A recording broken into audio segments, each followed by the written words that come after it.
এই মুহূর্তে সবথেকে বড় সংবাদ, বিশালগড়ে গাড়ি ছিনতাইয়ের ঘটনায় গ্রেপ্তার বিশালগড়ের প্রাক্তন সংখ্যালঘু মোর্চার সভাপতি ফেরদৌস মিয়া। আবারও জানিয়ে রাখি, নেশা সামগ্রী বহনকারী যে গাড়ি ছিনতাইয়ের ঘটনা সম্প্রতি ঘটেছে এবং সেই ঘটনায় যখন রাজ্য পুলিশের তৎপরতা দেখিয়েছে, এবারে দেখা গিয়েছে সেই ঘটনায় গ্রেপ্তার হয়েছে বিশালগড়ের প্রাক্তন সংখ্যালঘু মোর্চার মণ্ডল সভাপতি ফেরদৌস মিয়া। আবারও জানিয়ে রাখি, প্রাক্তন মণ্ডল সভাপতি সংখ্যালঘু মোর্চার গ্রেপ্তারের নেশা কারবারি করার ক্ষেত্রে যে গাড়ি ব্যবহৃত হতো সেই গাড়ি ছিনতাইয়ের ঘটনায় কিন্তু এই মুহূর্তে গ্রেপ্তার করা হয়েছে বিশালগড়ের প্রাক্তন সংখ্যালঘু মোর্চার মণ্ডল সভাপতি ফেরদৌস মিয়াকে। ঘটনায় আবারও রাজ্য রাজনীতিতে নতুন চমক, যেখানে রাজ্য সরকারের চাইছে নেশাকে কিভাবে নির্মূল করা যায় রাজ্য থেকে, সেই জায়গাতেই সদলীয় অর্থাৎ বিজেপি কর্মীরাই নেশা সামগ্রী পাচারের সঙ্গে যুক্ত রয়েছে।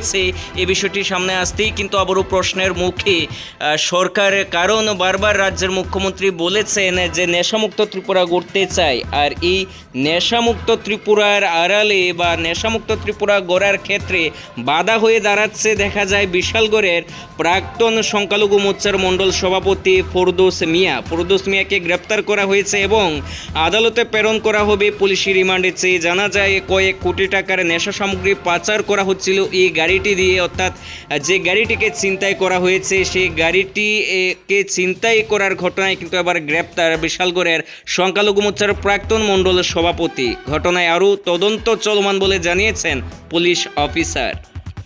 रात को खबर मिली थी हमें कि ऑप्शन नगर की रहने वाली एक लेडी को तो गाड़ी रोक के उसकी गाड़ी के साथ रोड को करके स्नैचिंग की गई है। तो उसी केस में हमने भी उसको अरेस्ट किया है और उससे अभी इंवेस्टिगेशन कर रहे हैं। और ये माना जा रहा है वो जो भी अक्यूज्ड थे उन मुख्य आरोपियों में से एक है। सर, जो 54 नंबर जो केस है बिशनगढ़ केस में, हाँ। ये क्या हुआ सर?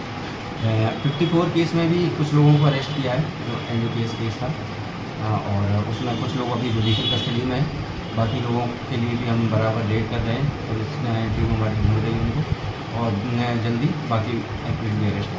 अभी जो अरेस्ट हुआ फिरदौस, वो तो 53 और 54 दो केस में था ना? इस चीज़ का भी इंटेरोगेशन चल रहा है कि जैसे ही इन्वेस्टिगेशन कंप्लीट होगी सारी चीज़ें आपको दे देंगे। कहाँ से अरेस्ट किया सर? हम लोगों को इन्फॉर्मेशन मिली थी कि वो रतन नगर में एक जगह पे आया हुआ है, तो वहीं पे हमने जो विशालगढ़ उसी जगह के लीडरशिप में एक टीम भेजी है और जहाँ से उसको अरेस्ट किया।